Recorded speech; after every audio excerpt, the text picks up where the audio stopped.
কত বড় বড় আইল্যান্ড এখানে এগুলো কাটিং করতে হয়, এগুলো ছোট থাকে এগুলো ফুলে ভর্তি। তুমি প্রতিদিন এখানে কুইলো না ব্যাগ নিয়ে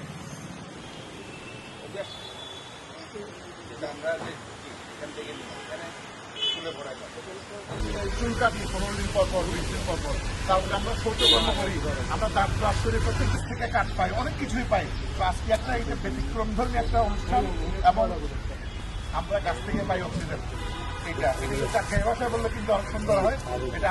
বিশ্ব পরিবেশ দিবস উপলক্ষে আজকে চট্টগ্রাম সিটি কর্পোরেশন প্রাকৃতিক সৌন্দর্যমণ্ডিত এই পাহাড়ের পাদদেশে দাঁড়িয়ে আমরা আজকে এই অনুষ্ঠানটির আয়োজন করেছি। আমি আয়োজক যারা আছেন আজকে, বিশেষ করে আমাদের এই ডিপার্টমেন্টের সংশ্লিষ্ট কর্মকর্তা, আমরা আন্তরিকভাবে ওনাদেরকে ধন্যবাদ জানাই। এবং আমি আজকে চট্টগ্রামে যেটা ডিক্লেয়ার করেছি 10 লক্ষ গাছ আমরা লাগাবো। আমাদের মাননীয় প্রধানমন্ত্রী উনি ঘোষণা দিয়েছেন আগামী 5 বছরে 25 কোটি গাছ লাগাবেন। এটা অত্যন্ত সুদূর প্রসারী একটা চিন্তাভাবনা ওনার।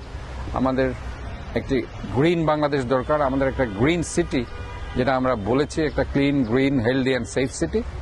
আমি মনে করি যে মাননীয় প্রধানমন্ত্রীর এই যে একটা আহ্বান, সেটা সারা বাংলাদেশে যদি এই গ্রিন বার্তাটা ছড়িয়ে যায়, আমরা আমাদের শহরকে সুন্দর রাখবো, গ্রিন রাখবো, ক্লিন রাখবো, হেলদি রাখবো, তাহলে পরে আমরা আমাদের স্ব আঙ্গিনায় আমরা গাছগুলো লাগাবো এবং গাছের পরিচর্যাও করতে হবে।